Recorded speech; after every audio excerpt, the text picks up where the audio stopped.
Les mecs ils exigent des femmes vierges alors que eux ils ont fait tout le tour du bois de Boulogne. T'as pas été capable de garder ta nouille dans ton pantalon. Viens pas exiger ça d'une femme inconnue. Salut à tous, j'espère que vous allez bien. Aujourd'hui je vous retrouve pour une nouvelle vidéo. Alors juste avant de commencer, désolé si vous entendez un tout petit peu de bruit. J'ai ouvert Covid, you know, faut ouvrir au moins je crois 10 minutes, 3 fois par jour, un truc comme ça. Bref, il faut que j'ouvre un petit peu pour que ça respire tout ça. Donc il va y avoir peut-être quelques bruits de voiture, mais ça va, il n'y a pas trop de bruit où est-ce que j'habite. Donc ça va être une vidéo témoignage, c'est le genre de vidéo que vous aimez beaucoup. J'ai décidé d'en refaire beaucoup là sur ma chaîne parce que j'avais laissé tout en stock que je n'avais pas traité parce que j'étais pas très bien moralement. Je vous mets la vidéo juste là pour comprendre ce qui s'est passé pendant ce temps là. Et du coup j'avais du mal en fait à revoir des trucs tristes et à en parler. Donc j'ai laissé ça en pause, mais là on va reprendre en force. Le principe de la playlist que j'ai appelé Raconte-moi ton histoire, RMTH.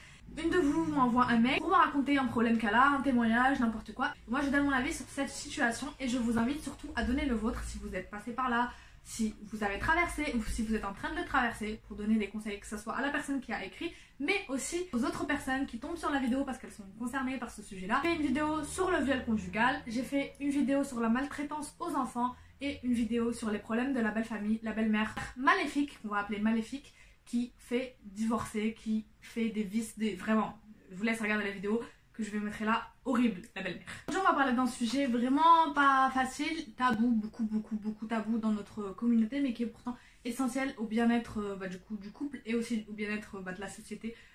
J'ai parlé dans une vidéo juste là où j'ai parlé d'islam et de sexualité, de pudeur, tout ça, tous les sujets qu'on peut entendre, des trucs faux.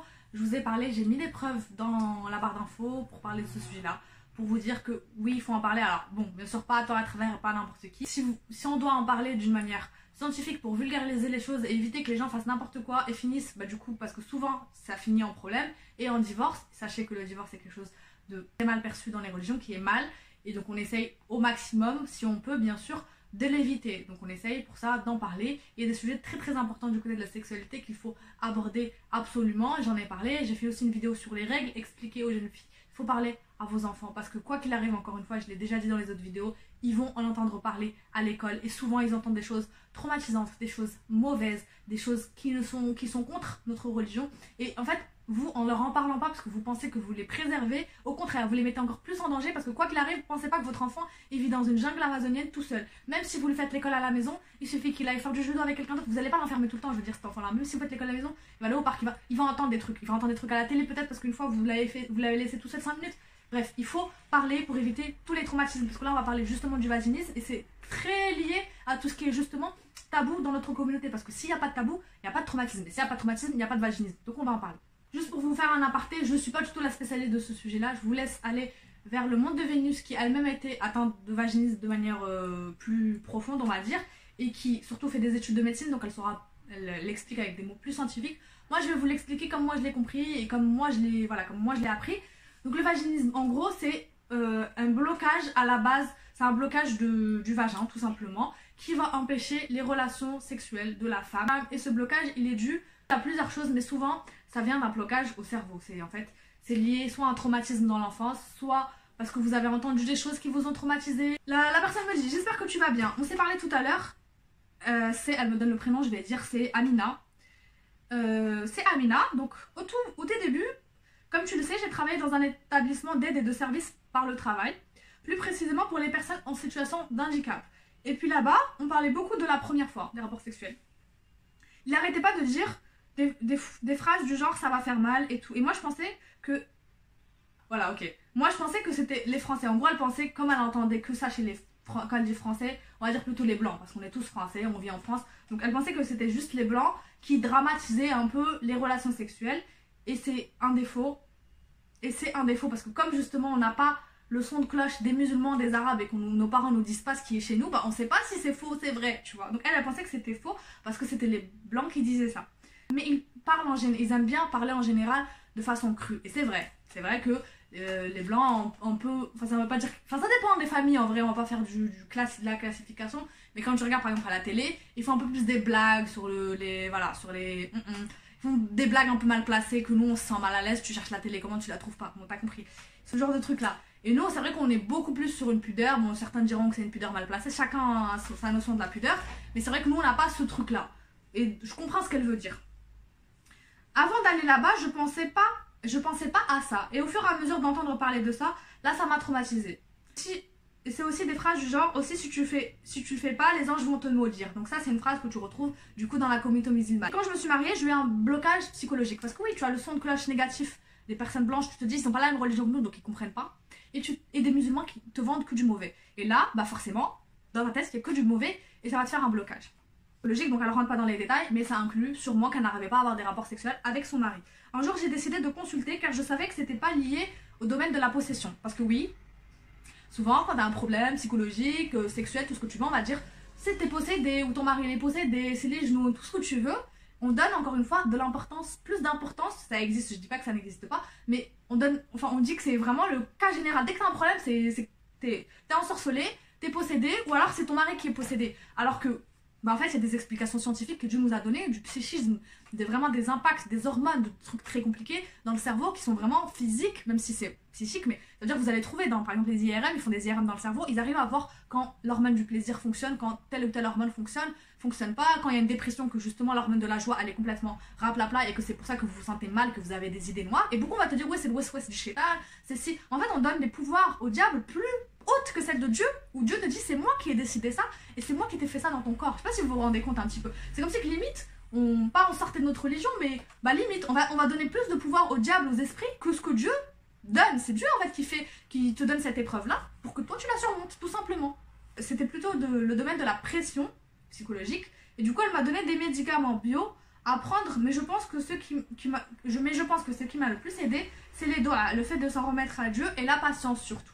Se dire que même si ça fait mal parfois, il faut patienter, et se dire je suis obligée de passer par là. C'est vrai que c'est pas facile à dire, c'est plus facile à dire que à faire, mais sinon tu vas mettre encore plus de temps à guérir si tu te forces pas à passer à l'acte.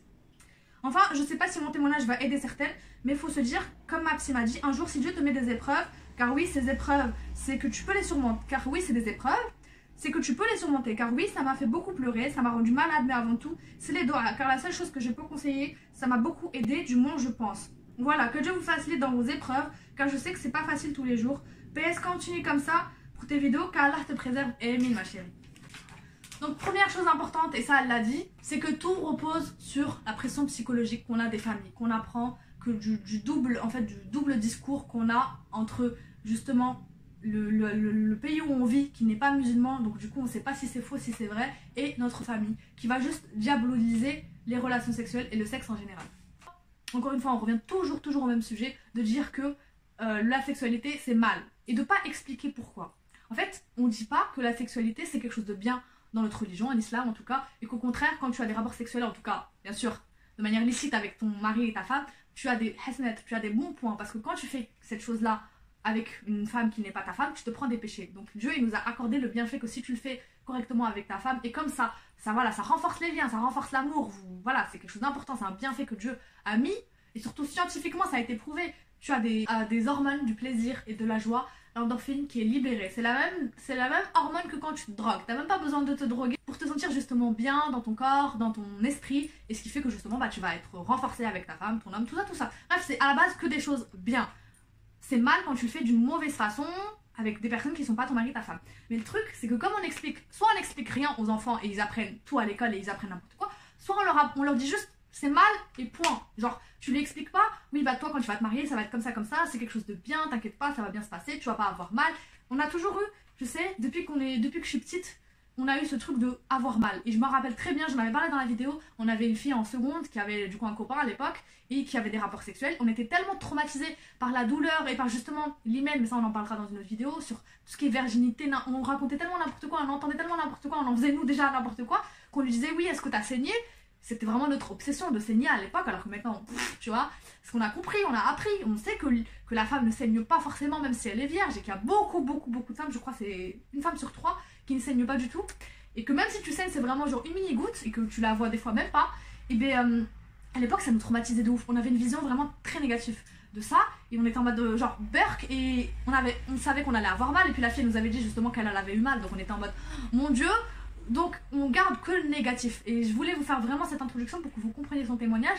Voilà, dans notre communauté, je veux pas me donner du mauvais, notre communauté elle est plus mal, il y a du mauvais de partout, ok. C'est juste que comme nous, on a un rapport à la sexualité spécial, ça veut dire on n'a pas de rapport normalement, en tout cas avant le mariage, et du coup tu le découvres qu'avec le mariage. Donc il suffit de tomber sur une personne qui soit fait mal les choses, soit ne comprend pas, vous essayez d'en parler pour qu'un dysfonctionnement, pour voir quelqu'un, il y a des sexologues pour aider, enfin il y a plein de gens qui prennent pas ces choses au sérieux, qui comprennent pas que c'est un vrai impact sur le cerveau, que c'est chimique, que c'est des hormones. On te parle de genoun et de suhoor, alors que c'est un vrai truc physique que Dieu a fait, enfin je sais pas.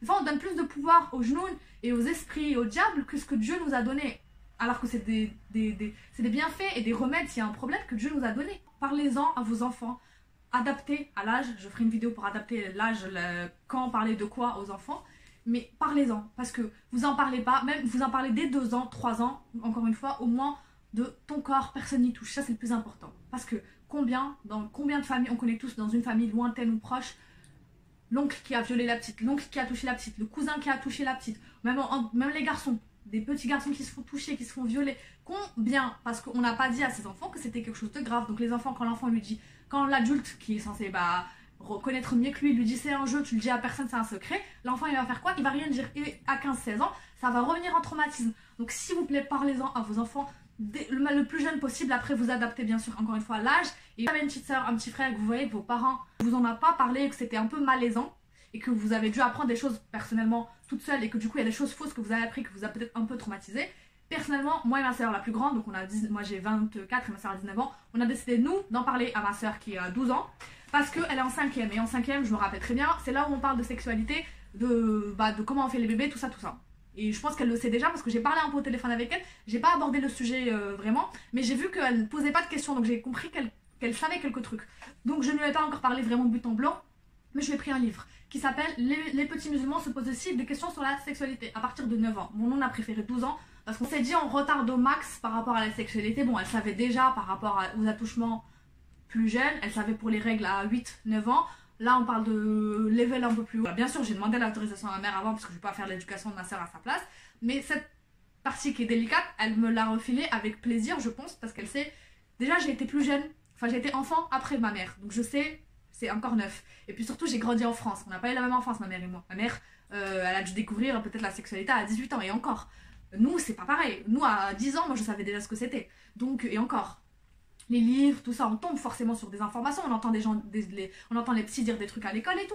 Donc on se pose des questions. Ça sert à rien de nier les questions de vos enfants, ça leur fera juste un traumatisme et ça va développer ça va développer, entre autres, le vaginisme qui est très présent dans notre communauté parce que les femmes ont beaucoup justement cette pression de se dire ok, le fait de dire la sexualité c'est que dans le mariage, souvent c'est lié que aux femmes. Ça c'est un truc qui me révolte, de dire que la virginité, il n'y a que la femme qui doit rester vierge, je sais pas quoi, les mecs ils exigent des femmes vierges alors que eux ils ont fait tout le tour du bois de Boulogne. Je suis désolée, oui on peut pardonner les péchés, il n'y a pas de souci, mais viens pas exiger quelque chose que toi tu n'as pas été capable de faire, s'il te plaît, un peu de logique, tu vois. Tu n'as pas été capable de garder ta nouille dans ton pantalon, viens pas exiger ça d'une femme inconnue. Parlons sérieux, on n'a plus, voilà, comme je vous ai dit, avant les parents ils savaient pas, ils n'avaient pas les études, ils n'avaient pas les études de scientifiques qui ont été faites maintenant, ils n'avaient pas les conséquences, ils n'avaient pas internet, ils n'avaient pas tout ça, ils savaient pas que ça pouvait avoir des conséquences néfastes. Les femmes avant, elles faisaient, elles se taisaient. Elles connaissaient pas tout ce qui est notion de plaisir, de quelque chose de bien qui pourtant existe dans l'islam. C'est quelque chose qui existe depuis des siècles. C'est juste qu'on l'a oublié malheureusement parce qu'on a primé la culture. Et en fait, souvent, on pense que le mec il peut faire ce qu'il veut avant, il peut prendre son plaisir s'il veut. Et une fois qu'il se marie, c'est juste histoire de le faire pour avoir des enfants et basta. Pas du tout. Le plaisir c'est maintenant. C'est quand tu te maries, justement pour que ta femme soit satisfaite et que ça ne lui fasse pas mal et qu'il n'y ait pas toute cette pression psychologique. Justement, cette femme, elle pense, on a souvent ce truc de se dire, on satisfait l'homme pour pas qu'il aille voir ailleurs. Parce que, et du coup, on a cette pression de se dire, ok, il faut que ça soit tout sur mes épaules à moi et que s'il l'aime pas, et ben il va partir aller retourner faire ses trucs au bois de Boulogne. Je dis bois de Boulogne, mais en vrai, vous avez compris. Il va aller me tromper avec la voisine ou ma soeur ou la cousine, alors que ça n'a absolument rien à voir. Le mec, s'il veut te tromper, il te trompera quoi que tu fasses. Vraiment que les femmes, on sache, qu'on accorde l'importance, qu'on se renseigne sur tout ce qui est. Moi, comme je vous dis, je les connais pour moi, mais j'ai pas les. Je peux pas vous l'exprimer de manière scientifique, mais voilà, renseignez-vous sur le clitoris, s'il vous plaît, les femmes. Renseignez-vous sur votre corps, regardez votre corps. Il n'y a rien d'interdit à ça. Sachez, en fait, savoir ce qui vous fait plaisir. Comme quand vous savez que le chocolat, ça vous plaît, que la fraise, ça vous plaît, et que vous détestez le fromage de chèvre.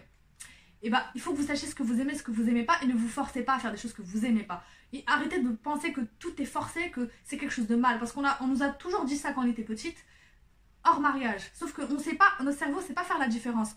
On pense que, au bout d'un moment, en fait, le cerveau pense que c'est mal tout court. Du coup, même si tu te maries, ça reste en fait mal. Et du coup, ton vagin se contracte et tu peux pas avoir de rapport. Et il y a plein de, justement, d'hommes qui comprennent pas ça et qui pensent que la femme fait exprès. Moi, là, c'est vraiment des mauvais maris et qui méritent pas de rester avec toi parce que le vaginisme, c'est une maladie. Donc, à la base, c'est psychologique, oui, mais ça devient un truc physique. Ça veut dire que tu peux faire ce que tu veux. Le truc, il va rester coincé, frère. Tu peux pas. Et c'est des douleurs. C'est là où tu sais, c'est pas normal. Parce qu'au début, tu te dis, c'est juste l'hymen, c'est normal. Non, non, non. Quand t'as vraiment mal, tu sais.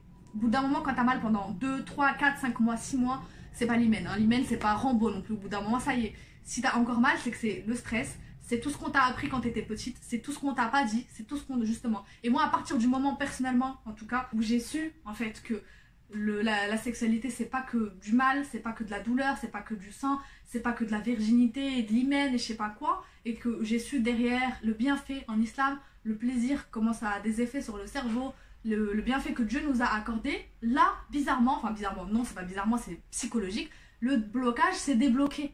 Et c'est pour ça qu'il faut bien choisir vos époux, parce qu'il faut que quelqu'un puisse comprendre que c'est pas de votre faute et qu'il vous accompagne doucement. Parce que si tu forces, déjà, viol, je vous renvoie vers la vidéo sur le viol, pour parler de, justement, parce qu'on en parlait dans la vidéo, de tout ce qui est, oui, bah si tu veux pas, Dieu te maudit, les anges te maudissent, tout ce que tu veux. J'en ai parlé dans la vidéo, mais je vais en reparler. C'est important, s'il vous plaît, renseignez-vous sur votre corps. C'est pas le mec qui va le faire à votre place. Et souvent, des mecs exprès savent, des fois, parce qu'ils ont eu des relations avec d'autres femmes, ils savent très bien ce qui fait plaisir ou pas, mais ils vont exprès t'empêcher en fait d'avoir ce truc du plaisir pour pas prendre le dessus sur lui et pour pas en gros que toi aussi tu exiges ton droit, parce que c'est aussi ton droit d'avoir du plaisir et d'avoir des rapports sexuels. Il y a des maris qui ne calculent pas leur femme par rapport à ça, et aussi normalement ils ont un devoir par rapport à ça. Le devoir, il n'est pas que pour la femme de faire des rapports, c'est pour les deux, d'accord, c'est pour les deux. Quand il y a eu le hadith où on parle de la femme, c'est parce que souvent c'est la femme qui est un peu moins friande, mais des fois il y a des mecs qui s'en foutent parce qu'ils vont faire des trucs ailleurs ou parce que juste ils s'en foutent de leur femme et qu'ils la respectent pas. Ils vont pas lui donner son droit conjugal de rapport sexuel alors que c'est un droit conjugal. Pas un droit, un devoir. C'est un devoir que tu dois avoir. Bon, bien sûr, on va en parler, mais quand tu es en bonne disposition, tu dois pas te forcer, mais tu dois pas faire exprès d'empêcher ta femme d'être bien avec toi, que ce soit sexuellement, amicalement, de lui donner de l'amour, pas forcément de l'amour, voilà, tout le temps, parce que... Et puis surtout, à quoi bon? Parce que tu vas juste gâcher ton mariage. Je comprendrai jamais ces mecs-là. La deuxième chose qui est importante et qui me fait grincer des dents, c'est le fait justement qu'elles disent se forcer. Alors, je suis d'accord et pas d'accord. Pour moi, il faut pas se forcer. Ça veut dire que si ça fait vraiment mal, vous arrêtez. Moi, je suis pas pour le fait de se forcer. Il y a des thérapies. Bon, elle a vu un psychologue, c'est déjà très très très très bien. Donc vraiment, c'est quelque chose déjà de bien, parce qu'il y a plein qui vont pas avoir de psychologue, ils vont pas de sexologue, parce qu'elles prennent pas ça au sérieux. On en a parlé juste avant, parce qu'elles pensent que la possession, je sais pas quoi, il y a des explications des fois beaucoup plus faciles. Comme je vous ai dit, c'est Dieu qui a créé tout ça. Il n'y a pas de possession. Des fois, ça peut arriver, mais la plupart du temps, ça se règle beaucoup plus facilement. Et il faut accepter aussi de prendre des médicaments quand ça va vraiment vraiment pas, que vous êtes en dépression.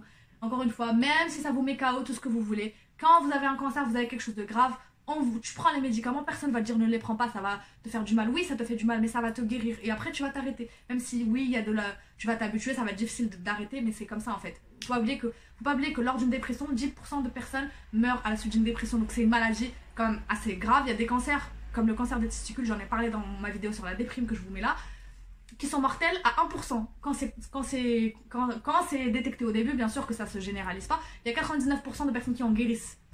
Donc au bout d'un moment, oui c'est grave, mais il faut faire des chimios et tout, et tu vas vivre. Bah là c'est pareil pour la dépression.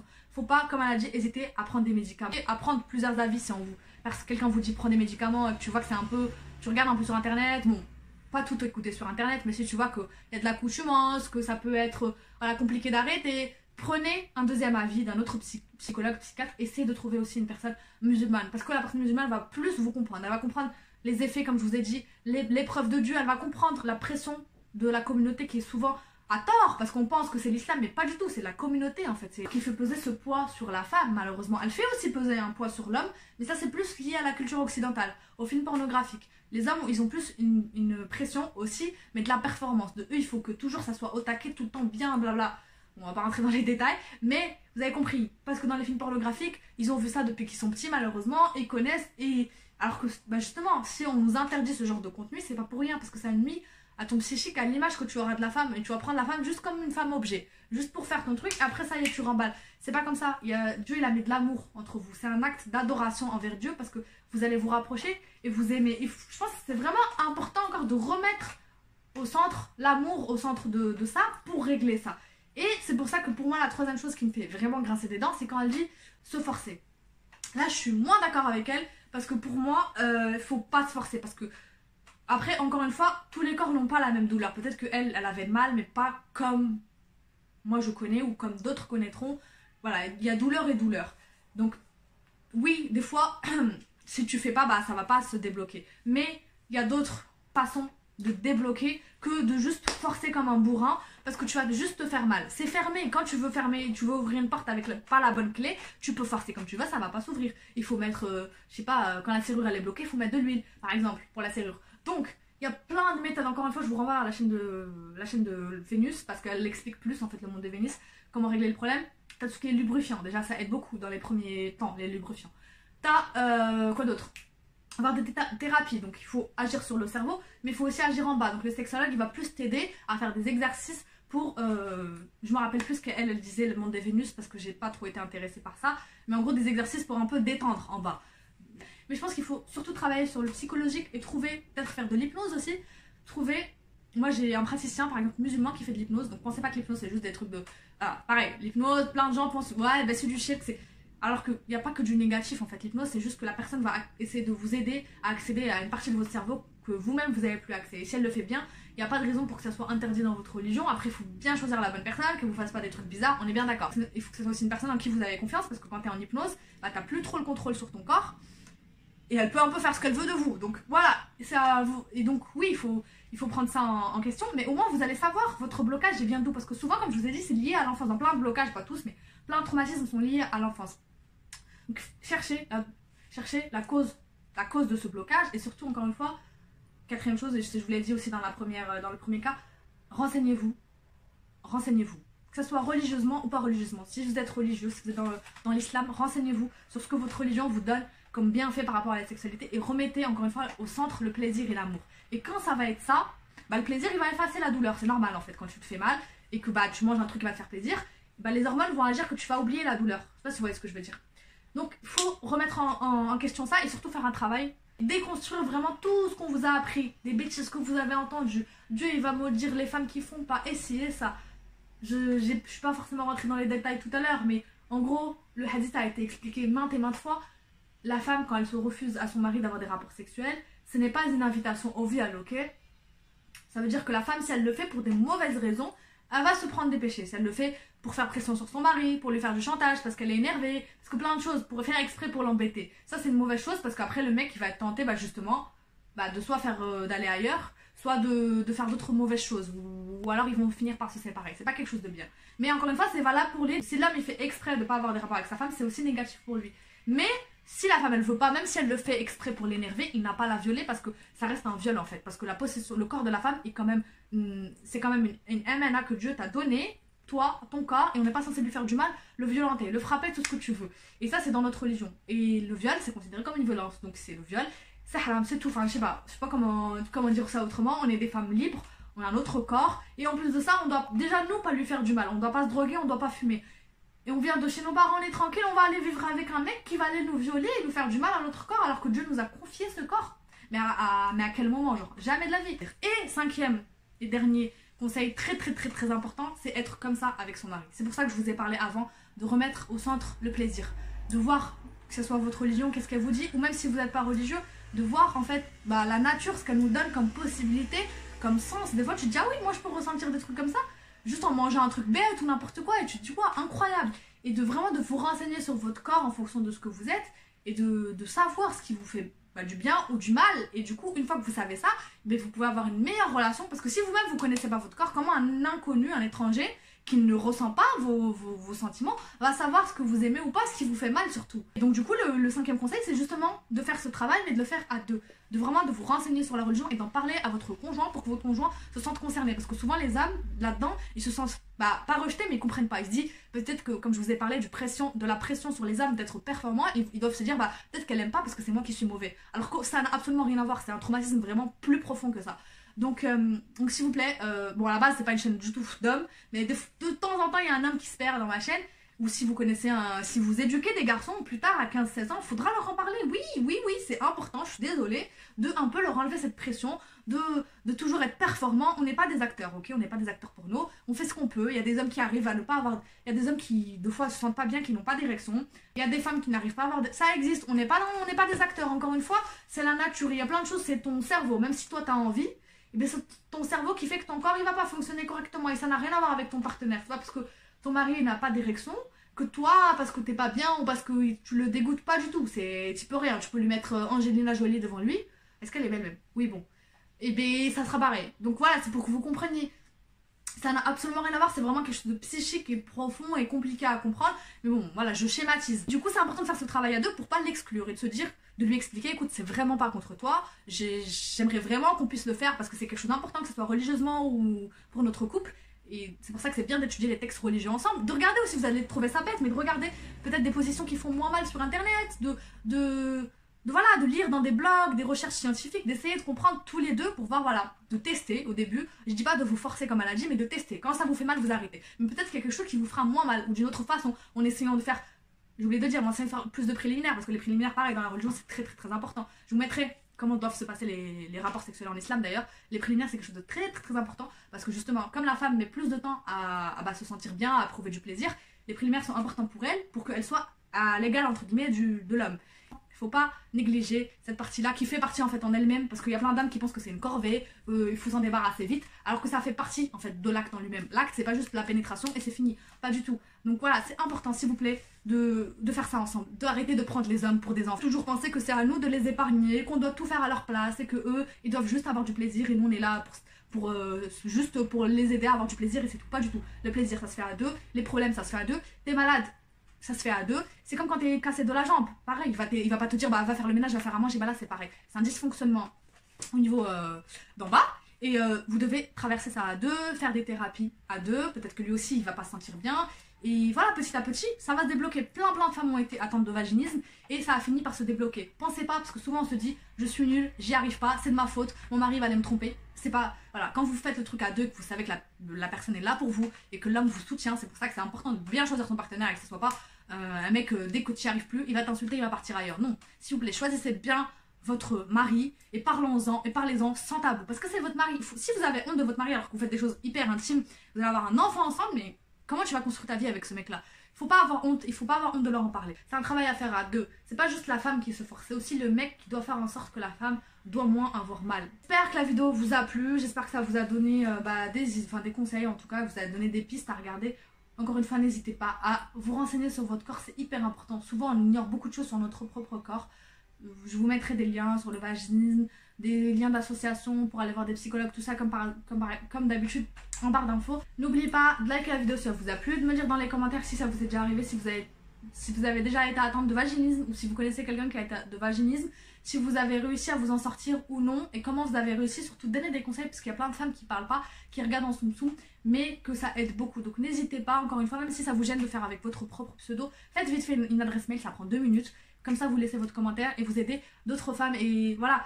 Dites-vous que vous aidez comme des femmes à faire une partie très importante dans le mariage et que le mariage lui-même c'est la moitié de la religion. Donc vous prenez, après je vais pas parler pour Dieu, mais vous prenez sûrement des bons points, des hasanets parce que vous avez fait quelque chose de bien, vous avez soulagé une femme qui, comme elle a dit, c'est douloureux, ça fait mal, tu pleures parce que tu n'y arrives pas, parce que tu as mal, mais aussi parce que tu n'y arrives pas et tu penses que c'est parce que c'est de ta faute. Donc bon, c'est vraiment une douleur très profonde, ancrée, psychologique et vous n'arrivez pas en fait à vous défaire de ça. Donc c'est important de vous soutenir dans les commentaires, dans la bienveillance bien sûr. Et quant à moi, il ne me reste plus qu'à vous dire de prendre soin de vous, de vos proches. Et je vous dis à très bientôt dans une prochaine vidéo.